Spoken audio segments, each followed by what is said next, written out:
Eso sucede. Ya está, Iris.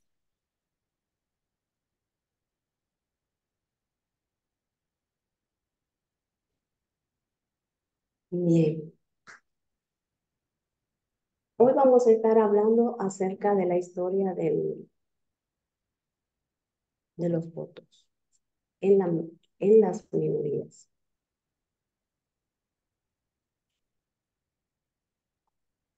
Vamos a hacerlo desde el principio y lo vamos a hacer a grandes rasgos.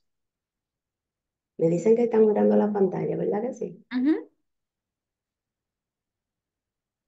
Bien,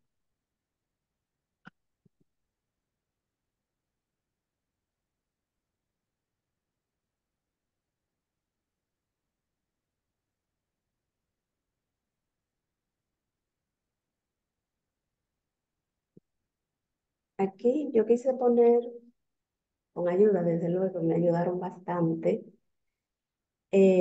trazar en una línea algunos puntos que vi relevantes acerca de la historia del voto en las minorías. No podemos eh, hablar acerca de el voto de las minorías sin empezar por el principio, ¿no? Allí donde vimos la primera elección del primer presidente de los Estados Unidos.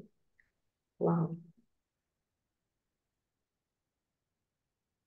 wow, la fecha está incorrecta porque era 1799, 1789, donde a través del sistema que hasta hoy conocemos, el colegio electoral, fue elegido el primer presidente de los Estados Unidos, George Washington. En esa ocasión se requería que para participar en esa votación fuese hombre blanco, mayor de 21 años y que tuviera propiedad. Luego, en 1812, vimos una enmienda que se había introducido acerca de, no sé, sí, claro que sí, el gerrymandering. Lo conocen bastante ustedes, pero si quiere alguno ahora puede hablar un poquito acerca de él o si no más adelante. Luego vemos en el 1868 se aprueba la enmienda 14 y por consiguiente, después de esa enmienda, vemos que se le da el derecho a a la raza negra de poder votar, a los hombres, no a las mujeres todavía. Hasta aquí todavía estamos hablando de los hombres. Eh, entre 1820, entre los 1820 y 1840, vimos cómo se fue, algunos estados fueron introduciendo a, es decir, quitaron el requisito de la propiedad. Ya los hombres blancos podían votar, mayores de 21 años, y no necesitaban ser adinerados, tener dinero. Ellos estaban ahí, los hombres blancos, porque recordemos que también eh, al comienzo de de la historia de los Estados Unidos hubieron hombres blancos que también, hombres negros que también llegaron a tener propiedad y esclavos, pero ellos no figuraban ahí igual que de otra etnia, aunque fueran adinerados, no estaban ahí. Eso era solo para hombres blancos, ese privilegio, ese derecho. Bueno, entonces, en 1868 vemos que ya el derecho al, a las personas de color, a los hombres de color, se le da ese derecho. Luego, en 1870, se da una enmienda, la enmienda 15, que fue que en realidad puso en vigor ese derecho. A partir de ahí es que entonces ellos, eh, con muchas trabas, empiezan a votar, porque a pesar de la leyes que se habían implementado, seguía muy restringido. En 1919, entonces llega el momento del voto femenino. Y más adelante, ya como quien dice, en el siglo nuestro, ¿no? En el siglo se diría, o milenio, en los 900, vemos que es entonces que se da una ley del derecho al voto. En esa ley se había quitado los requisitos que habían para que las minorías pudieran votar.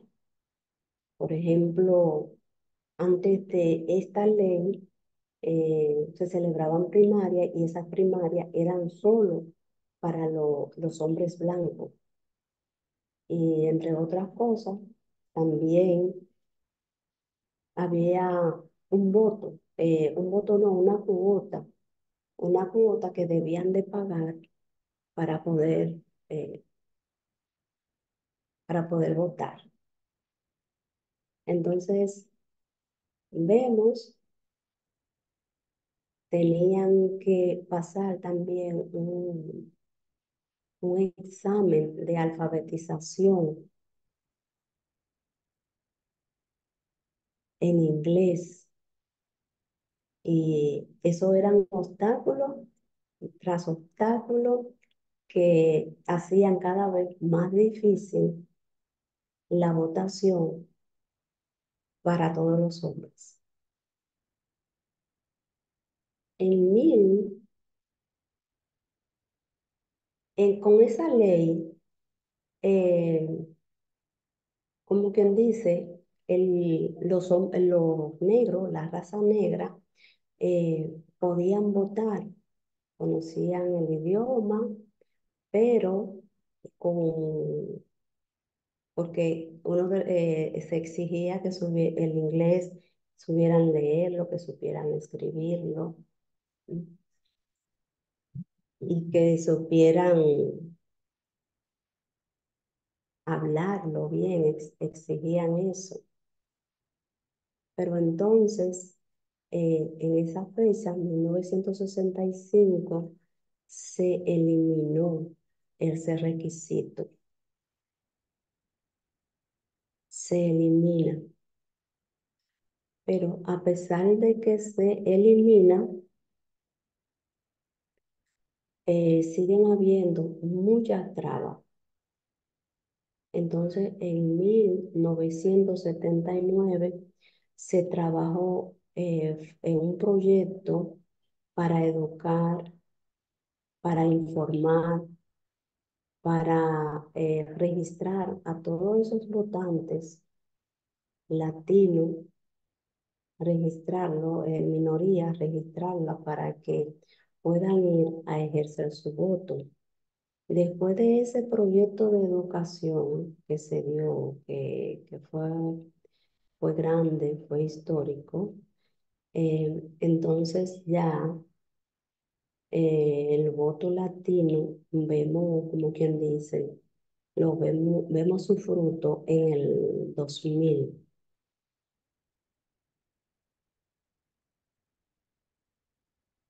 ¿Me están entendiendo? Sí, Iris, solo una pregunta.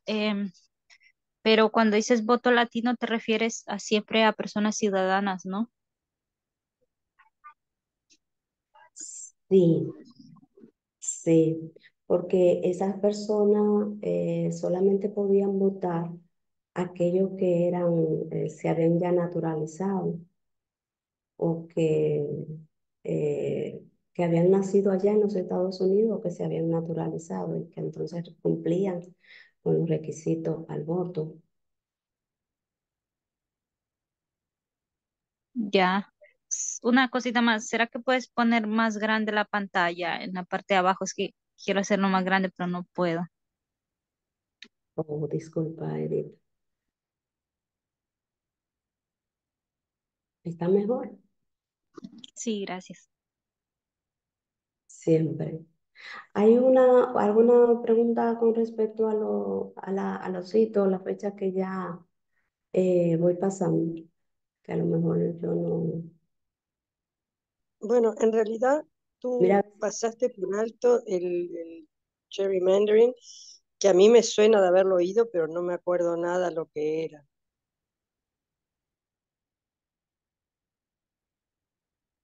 sí. Voy a presentar después una imagen, Graciela, donde está la definición y al final yo también voy a hablar de eso. ¿Está Ah, bien? bueno, gracias. En la reunión que quiere ahora abordarlo y traer lo que sabe, pues será bienvenido.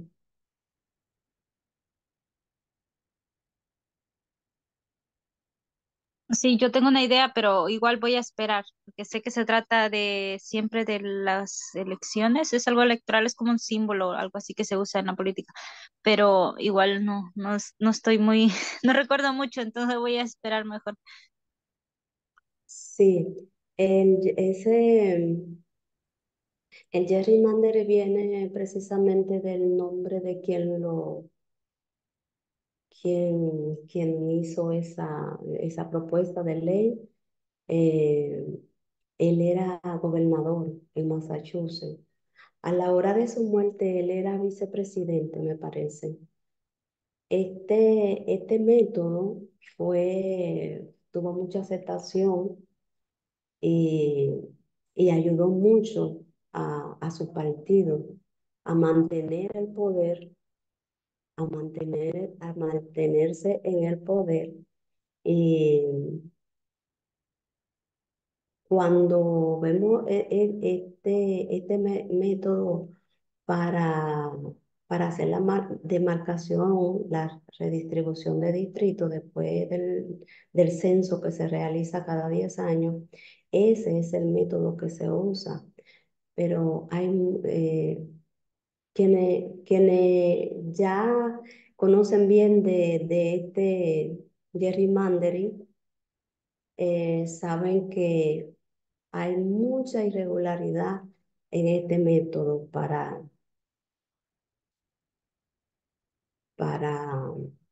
hacer agrandar o disminuir los distritos, porque como sabemos la población crece, hay estados que crecen y hay otros que disminuyen. Y cada 10 años, según el resultado que arroja el censo, entonces se hace esa demarcación. Hay Creo dos que hay manos arriba. levantadas. Ah, disculpa, hay dos manos arriba. De César primero y después de Ray.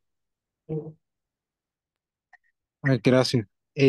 No, sino que precisamente yo quería preguntar, bueno, ya aclaraste bastante, ¿no? Sobre gerrymandering, pero quería, aunado a eso, ¿no? Porque ambas cosas están vinculadas, tanto ese tema de la distribución de los distritos, el tema del tamaño, ¿no? De la población o del estado en sí, y al mismo tiempo está vinculado, ¿no? Según mi parecer, o capaz tú me corriges, el tema del sistema electoral, ¿no? Que es un sistema de votación de segundo grado.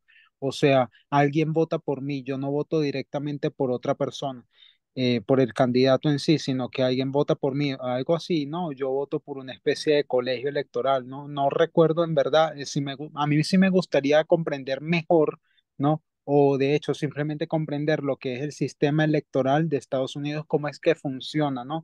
Ese sistema de votación de segundo grado, por quién vota la gente en sí. Ya, o sea, por quién votan, por un delegado, por un colegio, y por qué razón siempre hay una diferencia, ¿no? Entre lo que es el voto popular, digamos, porque creo yo que fue Hillary Clinton que ganó en el voto popular, ganó con más gente la apoyaba, pero aún así ella perdió y no pudo ser presidenta, que quiero comprender eso. Ok, está Ray, No sé si me pueden escuchar. te podemos. ¿Aló? Sí, el término gerrymandering es porque Jerry, el Bridge Jerry, era el que dibujaba el mapa de los Estados Unidos en ese tiempo cuando se iban a votar. Entonces, para la votación se hacía ese mapa de esa foto ahí y esa foto parecía un salamander. No sé qué es salamander en español. Salamander, Una ¿me puedes salamandra. ayudar, Marco? Sí, Ajá, como dices, ok. es un Sí, lagarto. ajá, sí, es un salamander, así que añadieron al término salamander a Jerry y el término gerrymandering salió, pero es un sistema de voto donde eligen los distritos con más potencia económica y también con más potencia de votos blancos para añadirlos al Partido Republicano para hacer que ellos ganen. ¿Puedo añadir algo? Ajá, Ustedes han dicho sí. muy bien y está casi completo, pero primeramente no es solamente los republicanos que hacen eso, los demócratas también hacen eso. Y hay una cosa que es importante entender. Ese mapa aquí, como ustedes ven en el dibujo, em, eso tiene que ser, alguien tiene que decidir por dónde va el distrito electoral. Entonces, gerrymandering, lo que pasa es que los partidos que tienen el gobierno en su distrito, ellos dicen, mira, 50% de ese distrito aquí vamos a poner junto con el otro, pero de ahí sacamos 20% nomás, con la idea de realmente destruir mayorías que no les convienen y crear artificialmente mayorías. Por ejemplo, podría ser que en Roxford, aquí, la mayoría sería republicana, pero en Andover la mayoría sería demócrata. Entonces ellos lo van a hacer, lo van a cortar Andover para que crezca de una manera artificial, o sea, creen artificialmente líneas electorales donde saben dónde viven ciertas personas, para de esa manera crear un mapa electoral totalmente artificial con un probable resultado deseable, ¿no? Entonces eso es realmente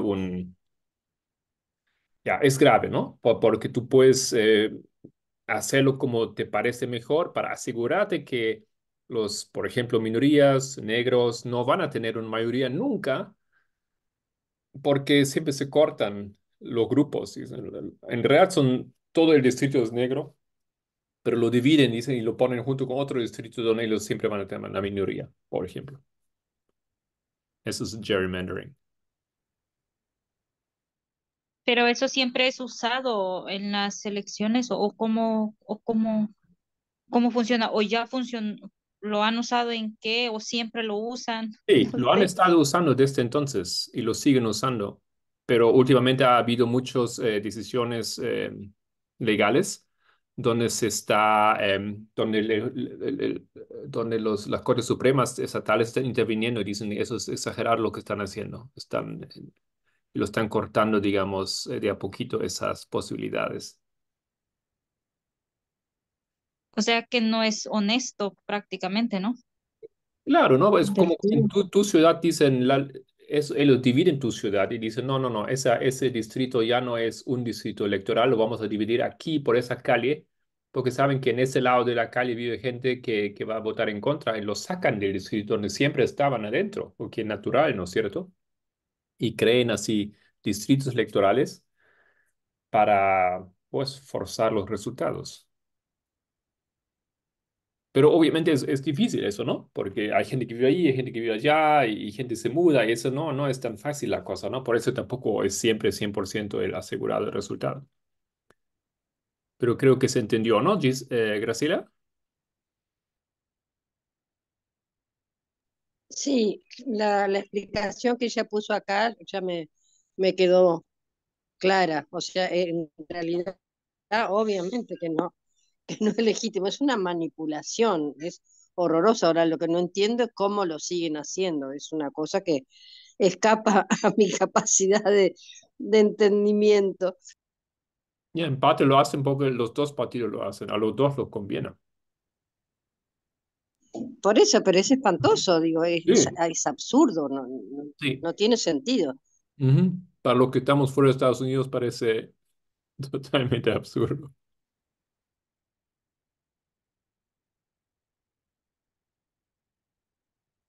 ¿Y eso lo modifican a discreción en cada elección o qué? Porque creo que escuché una vez como que eso lo modificaba, ¿no? Eso, ese tema, ese mapa electoral. Exacto, lo sigue modificando. Eso es un proceso continuo, César, ¿no? O sea, no va a quedar así ahora como está ahora. No, para las próximas elecciones también lo van a modificar otra vez. Porque gente se mueve, se muda, hay nuevos inmigrantes, hay todo eso, ¿no?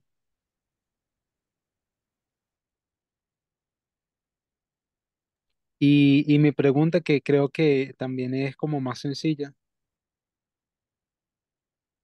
¿Cuál fue la pregunta, César, por favor? Que vinieron. De en cómo funciona bien el sistema electoral, o sea, porque según es un sistema electoral de segundo grado, ¿por quién vota la gente? Ya, porque no votan directamente por el presidente, sino por algo o por alguien, pero no sé bien, y cómo eso se vincula, ¿no? Con este tema de, del mapa, ¿no? Del mapa electoral de los distritos. Sí, yo diría que eh, están relacionados, yo diría, porque eh, son dos sistemas que son de una manera, son irregulares, no los conocemos. Creo que, por ejemplo, ese sistema de elección al presidente de un país, creo que solo existe en ocho países en el mundo. Y los Estados Unidos es uno. Y como la inquietud que expresa César, yo también, yo también la tengo y creo que habrá muchas personas que la tienen porque ¿cómo es posible que a la final sabemos que son 538 hombres del colegio electoral, los legisladores o electores, son ellos los que al final vienen eligiendo al presidente de los Estados Unidos? Porque si el voto popular no coincide con el voto que dan los electores, entonces el ganador, quien queda como presidente de los Estados Unidos, es quien gana el voto del colegio, como lo vimos, por ejemplo, en las elecciones del 2000 y también lo vimos en el 2016. En las elecciones del 2000, con medio millón de votos, le ganó algo a, a Bush. Mas, sin embargo, el colegio electoral, por haber sacado más votos, a quien se le dio fue a Bush. Lo mismo pasó con Hillary Clinton. Y yo digo que están relacionados por el hecho de que, por el hecho de que esos, esos electores que son los que al final en el colegio electoral deciden quién va a ser el presidente de los Estados Unidos, ellos vienen de los estados, por ejemplo. Si el estado, si el estado tiene tantos electores en su distrito, porque depende del tamaño de la población del distrito, se le dan sus electores. Por ejemplo, California tiene 55 electores y eso se debe al tamaño de su población. Pues ese mismo número de electores, 55 que tiene California, también lo tiene en el Congreso, es decir, en la Cámara entre la Cámara de Representantes, que son 435 votos, 435 sí, y los 100 electores que tiene el Senado. Entonces, hay una relación entre ellos, porque, por ejemplo, cuando no, cuando, por ejemplo, hay un empate entre los dos partidos, quien elige al presidente es el Congreso, con los 435 legisladores que tiene, eligen al presidente y entonces el Senado elige al vice. Entonces, por eso es tan importante tener, por ejemplo, la legislatura de los estados, porque el partido que tiene la legislatura del estado, es decir, las dos casas, el legislativo y el de la Casa de Senadores, después cuando llega el censo y hay que redistribuir esos estados, es al partido que tenga el poder a quien le corresponde hacer eso. No sé si quedó un poquito más claro. Sí, sí, muy bien, Iris, ¿no? Entonces, César, el problema es, como te das cuenta, que los estados eligen el presidente o los representantes de los estados. Claro, el pueblo elige su ganador para cada estado, pero como en la mayoría de los estados es así que el ganador se lleva todo, entonces te das cuenta, ¿no? Si digamos 50%, 51% votó por uno y 49% por el otro, entonces esos 49% quedan totalmente fuera. Su voz no cuenta para la elección del presidente, porque esos 51% se llevaron su ganador y este vota, ¿no? Entonces, si tú cuentas así todos los votos que eran a favor de los republicanos y todos los votos de los demócratas, te das cuenta que en las elecciones donde Trump ganó, pues tenemos mucho más personas, un mayor porcentaje que votó por Hillary Clinton, en realidad, ¿no? Pero eso no significa que ella se ganó todos los estados y los estados ganaron con una mayoría, ¿no? Eso es la cosa.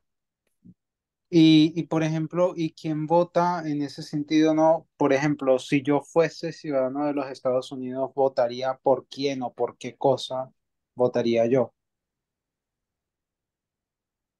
O sea, digamos que alguien quiere votar, no sé, digamos, voto por Obama, pero para votar por él, ¿por quién vota? O sea, ¿vota un colegio en sí, un colegio electoral, una institución o un delegado o qué? Bueno, los ciudadanos votantes cuando se dirigen a la urna, ellos reciben su boleta electoral, ¿verdad que sí? Donde ellos marcan a su vice, a su presidente y también al vice. Se supone que cuando ellos votan, ellos le están diciendo a los electores de su estado: yo quiero que tú votes por ese candidato. Pero los electores, técnicamente, ellos no están obligados a votar por el candidato que haya elegido el votante. Generalmente ellos lo hacen, esa es la costumbre, ellos lo hacen, pero obligado no está, en la Constitución no está que ellos deban de hacerlo. Wow, entonces Ok. California vota por, digamos, Biden, pero en realidad no votan por él, en realidad votan solamente lo que ellos es lo que ellos recomiendan o porque ellos expresan su deseo, quien quieren que su representante vote, ¿no es cierto? Entonces, Eh, los representantes del Estado, en el momento de votar, pueden obviamente votar así como el pueblo, como su mayoría quiso, pero también pueden en realidad decidir otra cosa. sí, ellos tienen esa libertad de hacerlo, pero generalmente ellos votan, es decir, al candidato ganador de ese estado.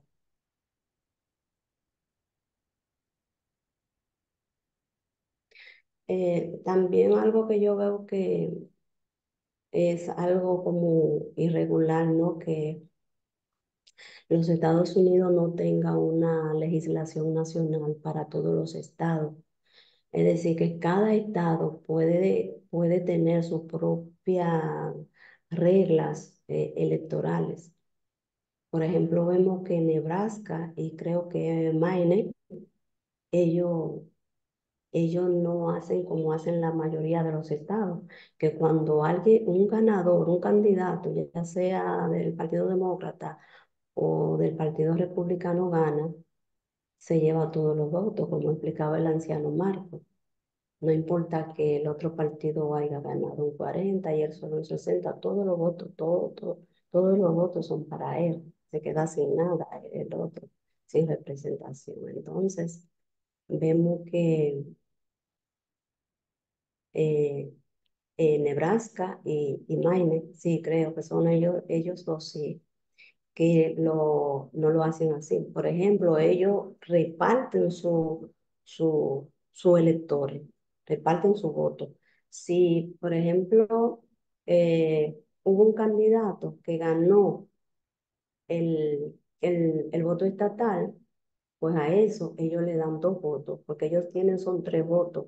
Los dos tienen tres votos, tanto Nebraska como Maine, son tres votos lo que ellos tienen, tres electores. Entonces ellos, de manera proporcional, de acuerdo a cómo haya ganado cada uno de los candidatos, al que ganó, por ejemplo, el estatal le dan dos votos al Senado y el que haya ganado el voto distrital, entonces a ese le dan un voto.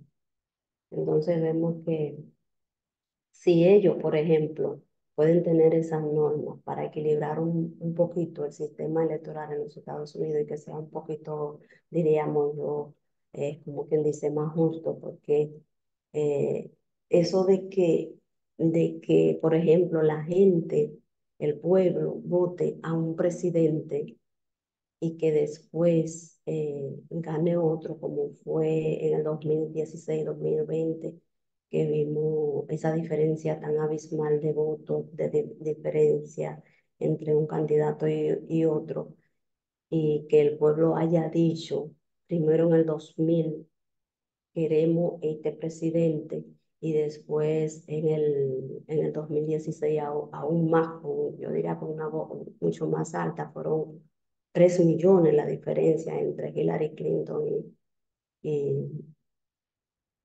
y Trump, y que luego 538 ciudadanos, sea electores, sean los que elijan al presidente, o en última instancia 270, porque eso es lo que necesita el candidato para ganar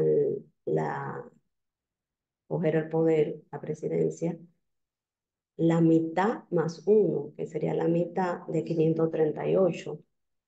Si ganó 270, ya eso es suficiente para que sea declarado eh, el presidente. y esa votación entre los electores ocurre siempre una semana después de los votos, del voto popular.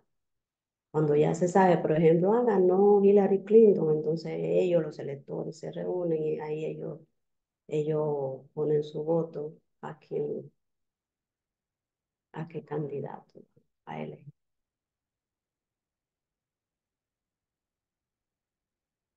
Wow, súper clarísimo. Gracias. Siempre es así. Gracias a ti. Bueno, entonces pasamos a la otra diapositiva.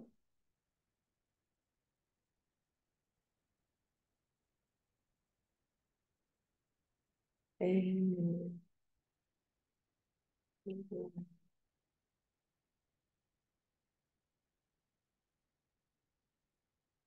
Anciano Marco, quiero regresar es decir, Ya, ya esa la pasamos, ¿verdad que sí? Hablamos porque vimos que fue de manera eh, paulatina que se fue dando el voto. Luego vimos a las mujeres. Ese es el voto, la enmienda que se dio, la ley para proteger el derecho al voto. La ley que se había dado en 1865, que había eliminado todas las trabas que habían antes para que las personas, ¿no? Como la minoría, vayan y voten. Pero aún así, aprobada esa ley, había entonces en una minoría que era la latina, estaba el gran obstáculo, el gran obstáculo del idioma, que toda la información para ello votar, el registro electoral, toda la información era en inglés. Y recordemos que en ese entonces pues se tenía muy poco, el nivel de alfabetización era muy bajo.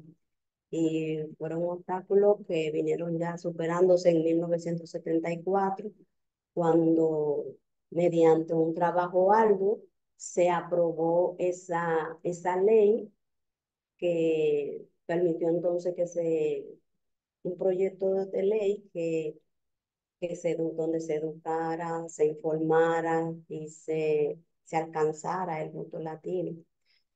Eso tuvo, como quien dice, ese trabajo se vio entonces su fruto ya en la década en el 2000, cuando vimos que esos presidentes demócratas que de manera popular el pueblo dijo, fue y votó y dijo, queremos a este presidente y el voto electoral, porque déjeme decirle que esa fue una de los pensamientos, ¿no? Que tenían los padres fundadores al hacer ese sistema electoral.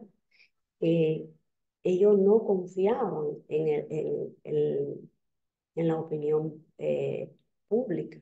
El pueblo eh, no estaba alfabetizado, era muy poco, y además todos los inconvenientes que habían para poder llevar a cabo unas elecciones a nivel nacional era difícil porque los medios de transporte, la comunicación, entonces ellos crearon ese método, el colegio electoral, como eh, vamos como dicen algunos analistas, ¿no?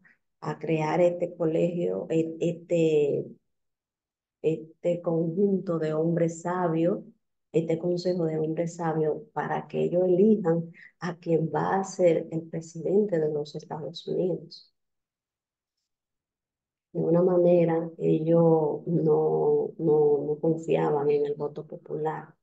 y dejaron ese criterio, esa decisión en manos de hombres que puedan usar su juicio personal, diríamos, para elegir a quien ellos consideren puede ser el presidente de los Estados Unidos. Entonces, tanto eso, ¿no? ¿Cómo ustedes lo ven? Eso, ese sistema de votación en los Estados Unidos, el colegio electoral, que si al final, a la final, aunque la gente vaya y vote y diga, bueno, yo quiero que este sea el que me represente, pero que si al final el voto popular difiere, como se vio a partir del 2000 que así tan cerca, hubieron esos dos casos, el 2020 y 2013. Ya en el pasado habían pasado 3 veces, ¿sí? Pero ahí se vio que el voto del pueblo, ¿cómo se dice? En 2 ocasiones eh, no fue el que al final decidieron los electores. Entonces, un inconveniente que podría ser que si eso sigue pasando con más frecuencia, va a traer inconvenientes en serio, porque es que la mayoría del pueblo no se siente representado con, con la persona que lo gobierne, con el presidente elegido. Si veo una mano levantada, es de Ray, por favor. Sí, no sé si voy a hacer una pregunta o estoy observando algo, pero los hombres blancos recibieron, bueno, los hombres blancos mayores de 21 años tuvieron el privilegio de votar. Luego vino los hombres negros, pero o los hombres de color, pero las mujeres de color y las mujeres sin color recibieron el derecho al voto a la misma vez.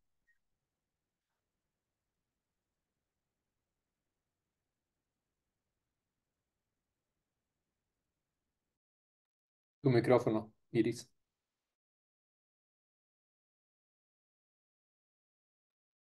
Gracias, anciano Marco. Decía que si alguien de la reunión quería responder o si no, no respondería. Me gustaría escuchar No, a... creo que fueron primero las mujeres blancas y después se incorporaron las mujeres negras, creo. Sí, así fue.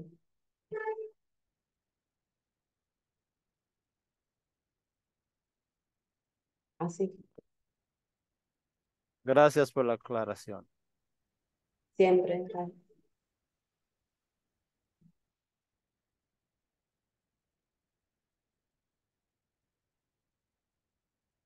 ¿Alguna otra pregunta?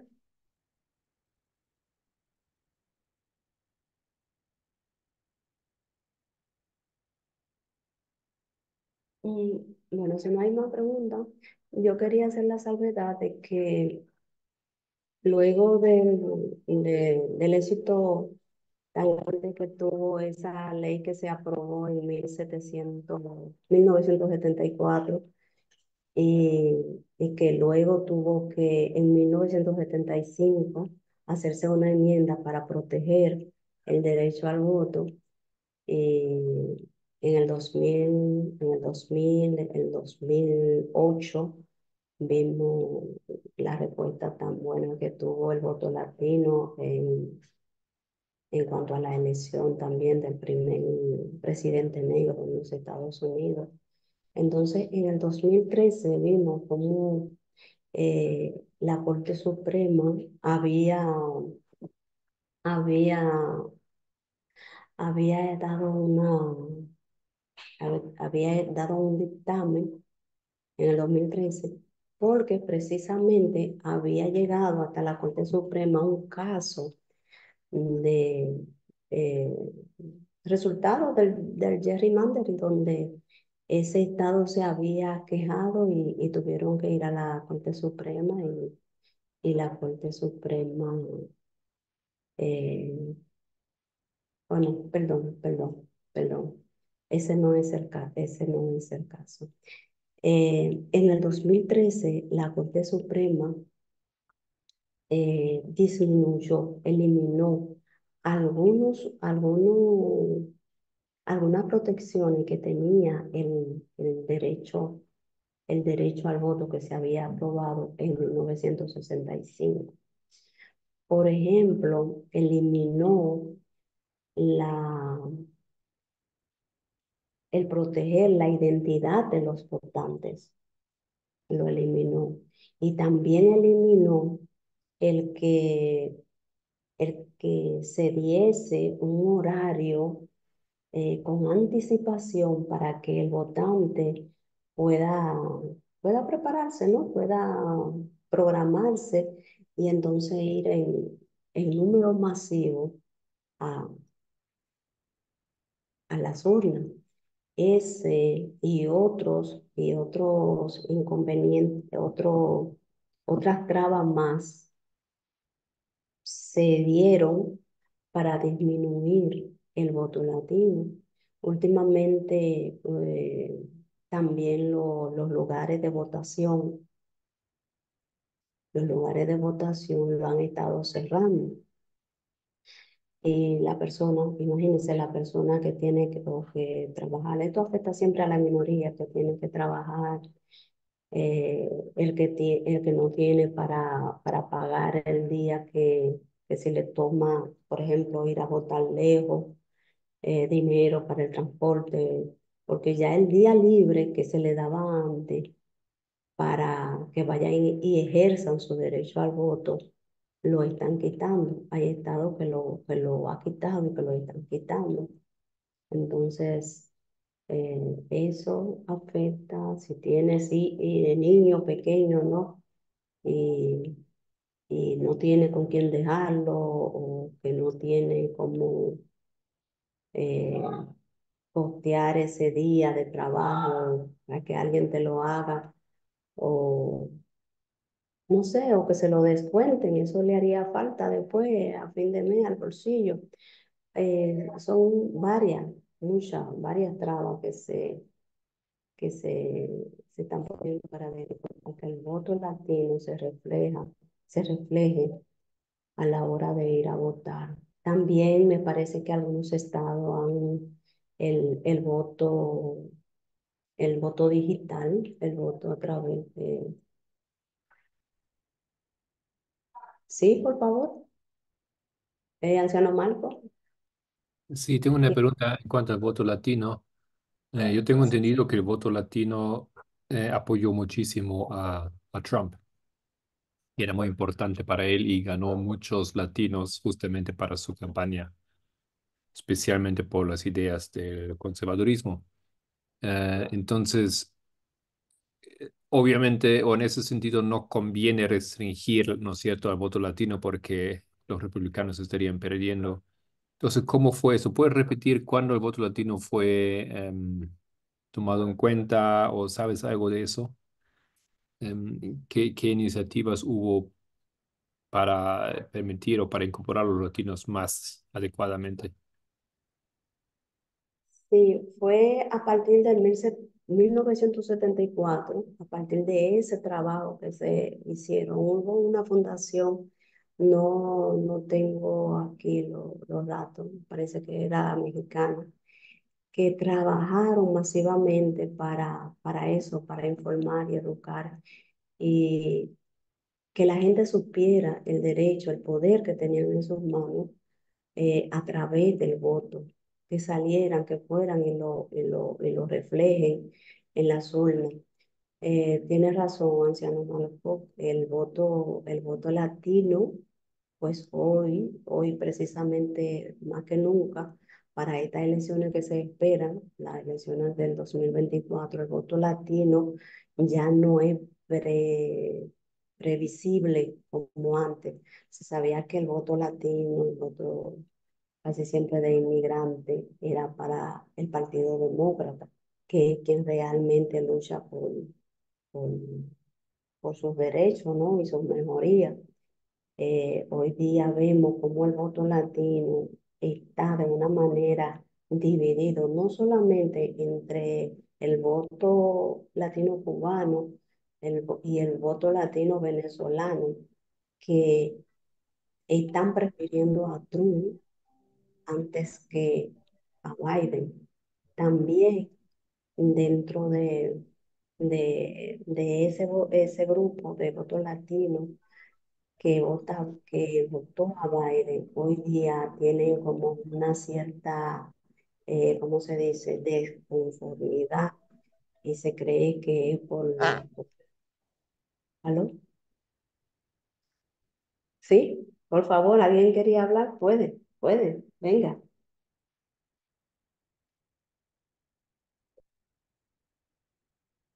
No creo que hubo aún intento. Muy bien.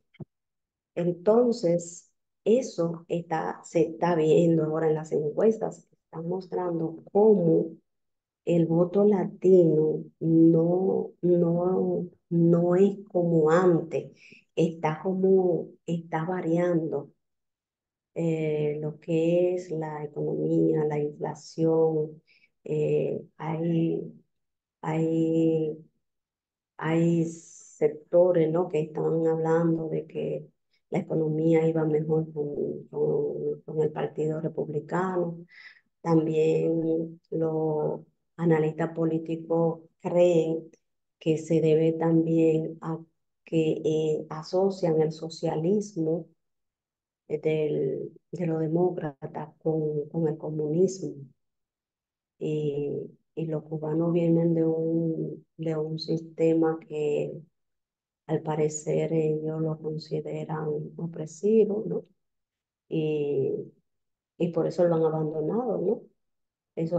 Sus países también, gran parte de los venezolanos, los millones de venezolanos que han ido, y tienden como a asociar eso, y por eso se está mirando dentro de la población latina cómo, cómo a pesar del discurso antimigración de Trump, cómo ellos se está inclinando la balanza. Por ejemplo, en la votación de 2016 vimos que hubo 29% del grupo de la población latina que había votado a favor de Trump.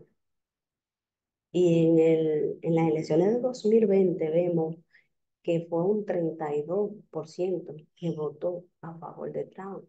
Entonces, ha crecido el, el voto latino a favor del Partido Republicano. Y ahora se ve cómo se está, se está cada vez más menos predecible que antes, que el voto latino ya no es seguro que vaya a parar eh, el 100% como antes al Partido Demócrata. ¿Me escuchan bien? Sí, te escuchamos, Hilda. ¿Está Yo muy te bajo? he oído medio bajo todo el tiempo, pero igual se oye. Gracias, Estela. Tú dices si no escucha o cualquier otro. ¿Algún aporte que quieran hacer acerca de lo que se ha hablado? Eh, Sería bienvenido para que sea más amena y más.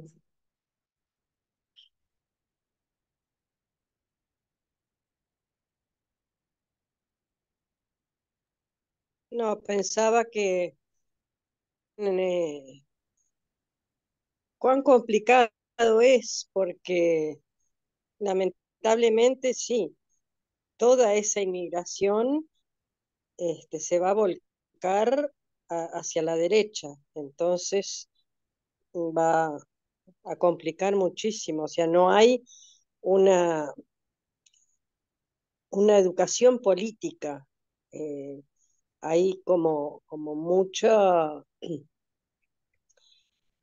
mucho dolor acumulado, pero no conciencia política. Entonces, se, se entreveran los papeles, no se tiene real y cabal conciencia de lo que es una cosa y la otra.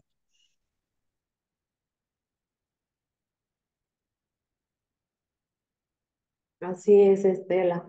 La desinformación ha ganado mucho terreno y sabemos que el Partido Demócrata no es que ha trabajado tan arduamente como ha trabajado el Partido Republicano para crear esas bases que tiene hoy día. Eh, me parece, no estoy segura.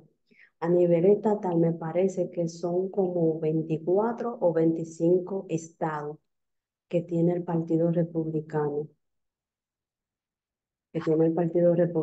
donde él es mayoría en la legislatura del Senado, de diputados y también tiene al gobernador. Entonces, están fuertemente posesionados. Y, y vamos a ver qué pasa ahora con el voto latino, si nuevamente vuelven y le dan ese empuje que necesita el Partido Demócrata, pero las cosas se ven realmente bien difíciles para el Partido Demócrata. ¿Qué piensan ustedes?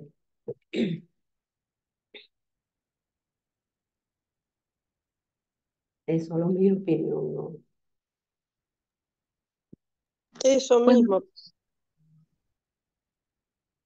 sí, Edita. no, solo pensaba que sí, el voto latino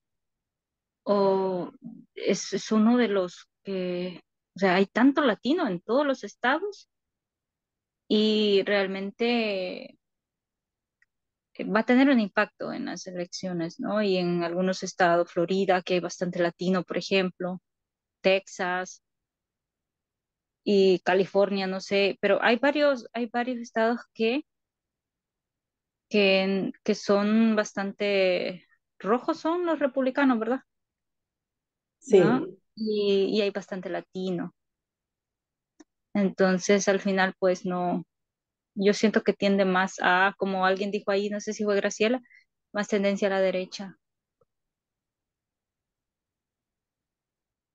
sí. Aunque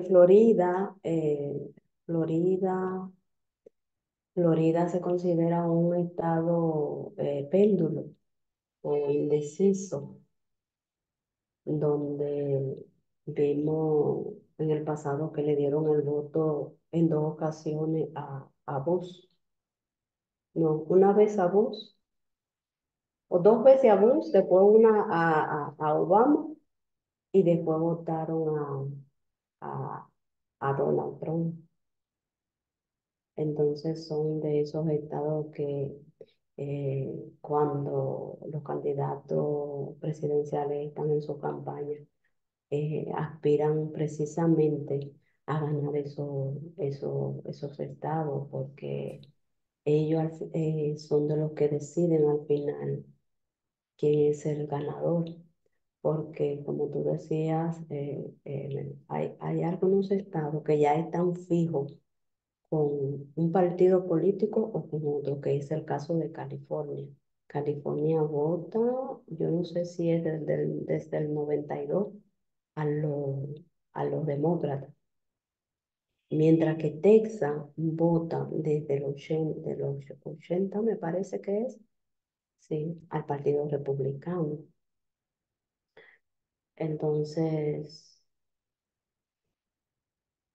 por ejemplo, pasó algo curioso en las elecciones después de la redistribución después del censo de 2000, me parece que fue 2020, sí, en la redistribución que se hizo de los mapas en los distritos de Texas, que había el incremento latino, fue, no recuerdo ahora el por ciento, y luego a que eso, bueno, es lógico, ¿no? Porque es que, es que ese estado, diría yo, vota siempre a los republicanos. Pero entonces se ve que también esos latinos en Texas, eh, hay latinos en Texas que, ¿cómo diríamos?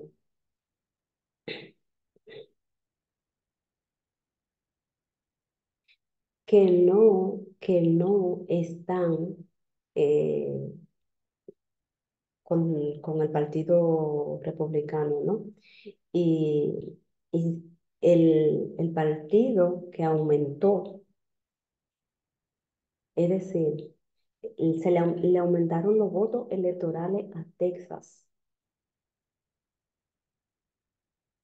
y el incremento que hubo fue de la población latina, que debería de estar o neutral o votar cuando toque votar, votación, votar a Biden. Entonces se ve que esos votos también están sumando para el Partido Republicano. No sé si ustedes lo ven así o si soy yo que lo estoy mirando así.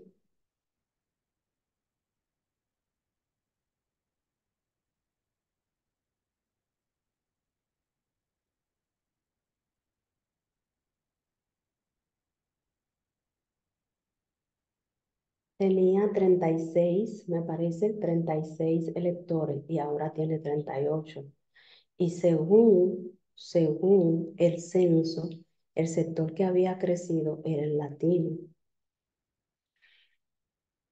Entonces, o en la redistribución que ellos hacen de los distritos o fueron y sacaron solamente el sector votante que a ellos les interesa y dejaron fuera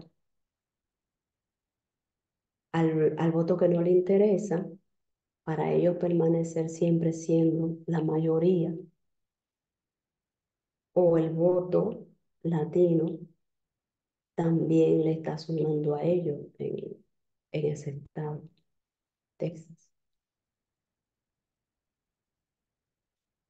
Pues como les decía antes, ellos tratan de que en su campaña, tratando más de trabajar con esos estados que son indecisos, para entonces ellos recabar esos votos electorales que le hacen falta a la hora de tocar el momento al colegio electoral.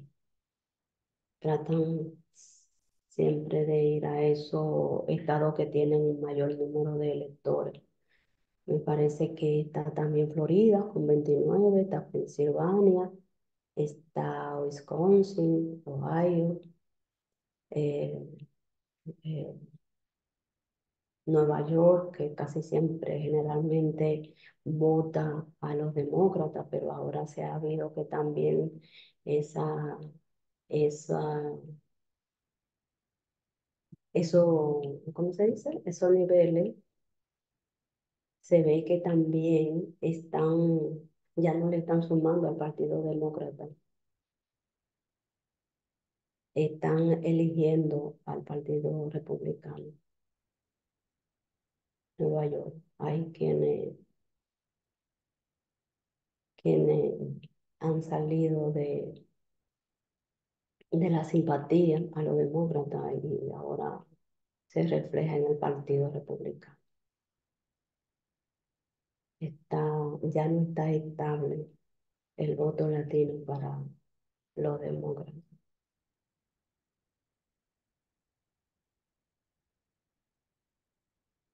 Bueno, si no hay alguna pregunta, un aporte, a mí ya al final lo que me gustaría, perdón, no sé si alguien tiene alguna duda, un comentario, quiere hacer una contribución, que será siempre bienvenida. Este es el momento, por favor, de hacerlo.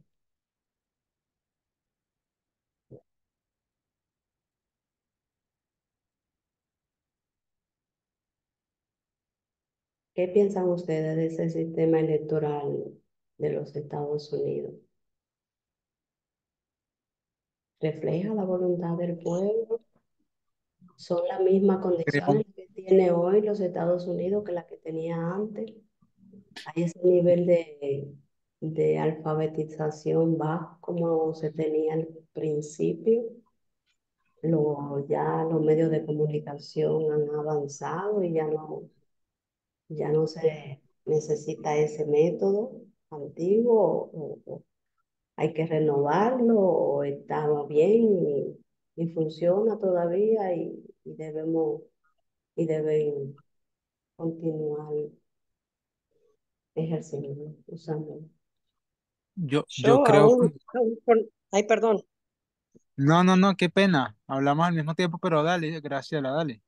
Sí, uno, Bueno, yo aún con toda tu explicación, que fue bárbara, igual me cuesta muchísimo entenderlo y, y realmente no sé si es porque nosotros tenemos una democracia directa que es absolutamente diferente, pero yo pienso que eso es una cosa arcaica y que habría que modificarla, pero no creo porque Estados Unidos es tan conservador que no quiere cambiar ni una jota ni una tilde.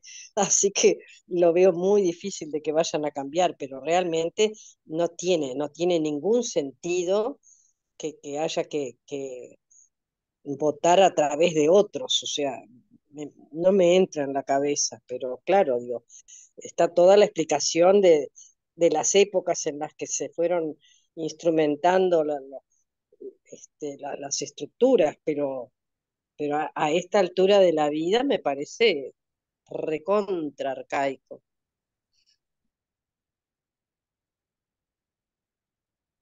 así es, Esther. César, por favor. No, sí, tal cual como lo decía Graciela, mi país, pues donde nací, Venezuela, y aquí ahora donde vivo, que también es mi país, porque soy colombiano también por mi mamá, en ambos tenemos un sistema de votación universal y directo, ¿ya? Y creo, así como dice Graciela, que ese es un sistema muy arcaico, pero yo le sumaría que es hasta medio elitista, ¿ya? Y que lamentablemente no ha ido avanzando conforme van avanzando las dispensaciones, porque yo recuerdo que por lo menos en Venezuela, hasta el año 1871 había un sistema de votación también de segundo grado. La gente votaba por un representante y ese representante a su vez elegía, ¿no?, a un presidente. Eso era así allá, pero después de 1871 las cosas ya cambiaron y ahora es un sistema universal y directo y es tal cual. O sea, es como que si ellos lo mantuvieron así a ese nivel elitista, ¿ya? Porque tal cual ellos solamente podían votar ¿quiénes? Personas con propiedad mayores de 21 años y obviamente no blancos. Entonces ellos como que se aferraron mucho a lo que era ese sistema no sé, representar a alguien porque la otra persona no tiene la capacidad de, ya, o sea, de pensar para su futuro, pensar para su bien, o qué sé yo, no sé. La verdad, estoy como que asumiendo, ¿no?, algunas cosas, pero da a entender eso, ¿sí? Entonces, pues pienso igual, pienso que sí hay que como que buscar una reforma porque no refleja la verdadera voluntad popular. Sí, de Oh, alguna manera me hace pensar que es un poco como lo del patriarcado, o sea, siempre con esa visión elitista, como dice César, de que los otros no saben, o sea, los de otro color no saben, los de otro sexo no saben, los que no estudiaron no saben, o sea, siempre con una sensación de superioridad que es lo mismo que sucede con el patriarcado.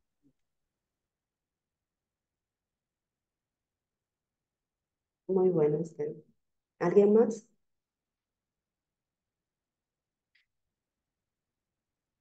Hubo decisión de la Corte Suprema, no recuerdo si fue en el 2013 o si fue en el 2023, donde se había presentado un caso y ella había dicho que las cosas se tenían que quedar así. ¿Por qué? Porque eran asuntos de Estado, era política del Estado y que eso solo concernía, eso del gerrymandering, eh, solo concernía a la Cámara de ese Estado intervenir en eso, que ellos como Corte Suprema no podían intervenir ahí. Entonces, eso, sabemos que la Corte Suprema ha intervenido, ¿no? En otros casos, que sí tiene ese poder de intervenir, pero se ve que no hay una voluntad política. No quieren cambiar con el gerrymandering, con ese sistema. En esa ocasión ella hubiera dicho que el gerrymandering, solo cuando es racial, solo cuando el gerrymandering ¿cómo se dice? Por etnia, es inconstitucional, pero que cuando el gerrymandering lo hace un partido político para beneficiarse por encima de otro partido político, que eso es constitucional, que eso no tiene nada de ilegalidad. Entonces, eso es precisamente lo que se ve, ¿no? No será siempre, sino en varias ocasiones, que es precisamente lo que ellos hacen. eh, Entre sacar a la hora de rediseñar, trazar las líneas, quedarse a abarcar a ese sector que a ellos les interesa y dejar fuera pues al que no, al que ellos saben que no simpatiza con ellos. Y no sé, bueno, sí,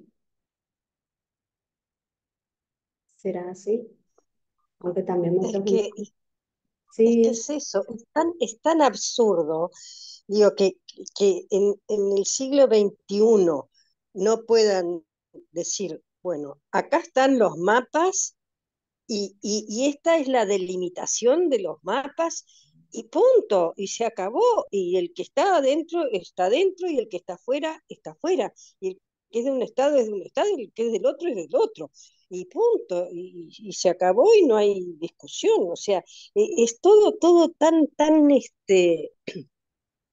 tan acomodado, está todo tan hecho a la medida de, de los que están aferrados a los asientos, que no hay manera, digo, pero sería tan sencillo como eso, o sea, un voto es un voto y un estado es un estado y nada de andar cambiando los límites, digo, es una cosa que no le entra en la cabeza a nadie con razonamiento, no sé.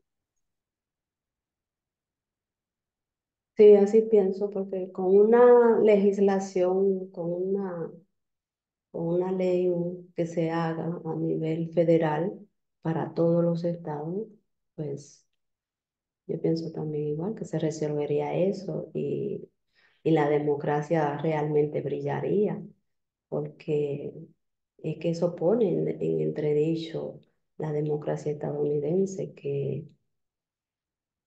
Tal que cual, no te sientas seguro a la hora de dar tu voto, porque tal cual, tal cual. Van a hacer con mi voto lo que quieran, o sea, no hay ninguna seguridad.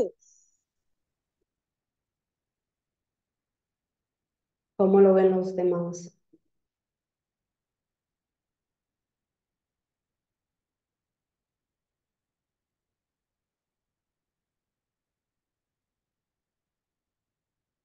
Bueno, si no hay ya más aporte, comentario, entonces esa era la idea que teníamos, ¿no?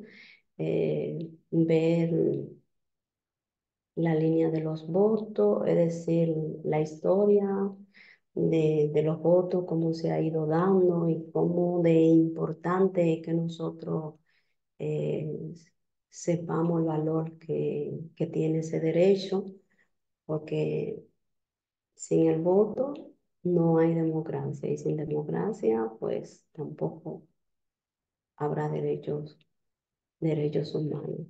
Entonces, nosotros en lo que podamos, en la medida en que podamos, pues a, a quien podamos darle la información acerca de estas elecciones tan importantes que vienen, de lo importante que vayan y ejerzan ese derecho, para que así, pues, a ver qué pasa en el 2024.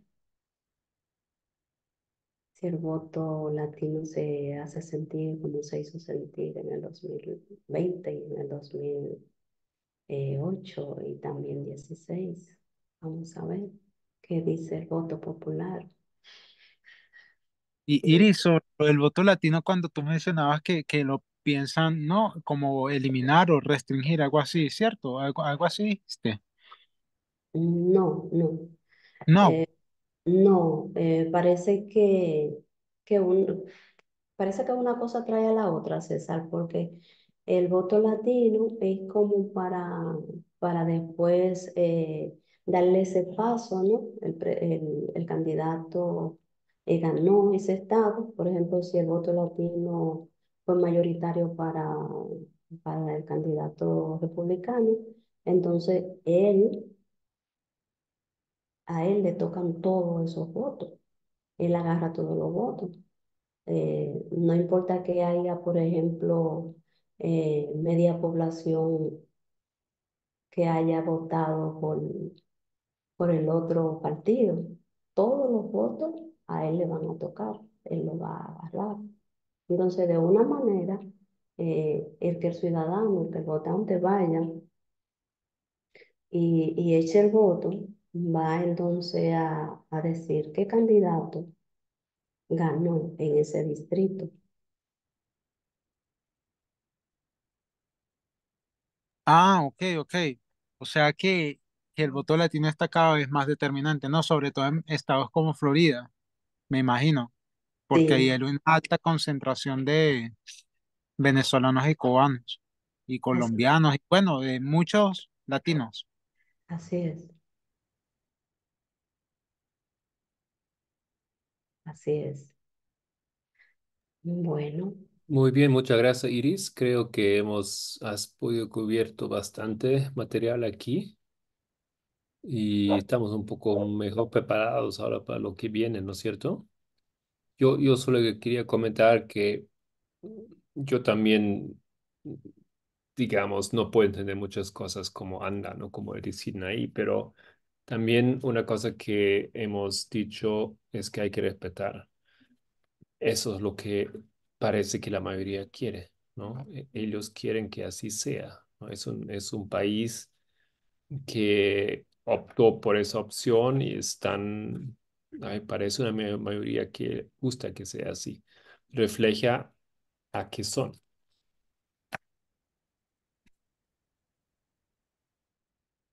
así es. Sí, Sí, lamentablemente. sí, sí, Graciela.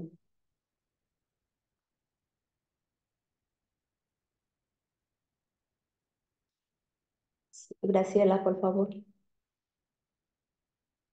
No, dije que sí, que lamentablemente.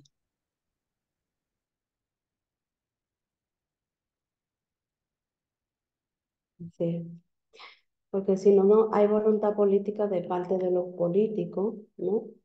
Pues entonces el pueblo debería de hacer algo, ¿no? Y si el pueblo no lo está haciendo, pues entonces significa que aceptan ese sistema. Si no hay ninguna protesta a favor de que tanto el gerrymandering como el colegio electoral se elimine y que se implemente otro sistema de elección como tienen otros países, pues entonces de una manera la respuesta está en ellos. Si no está en los partidos políticos, debe de venir de ellos. Bueno, queridos compañeros, eso era cuanto y yo espero que le ayuden algo y nada, que continuemos así Muchísimas gracias. siempre. Quisiera dejarlo con el pensamiento de Reza. María Reza, periodista de investigación y Premio Nobel de la Paz. Ella decía que el año 2024, finales de 2024, será un año decisivo, donde vamos a saber si la democracia vive o muere. Así es que nosotros hacia adelante siempre, ni un paso atrás, que está por verse lo que él nos desea. Gracias por su paciencia y gracias por las Amén. contribuciones, gracias por estar ahí y será Gracias a ti. un abrazo grande, Graciela. Gracias, Gracias a Iris. usted. Excelente tema.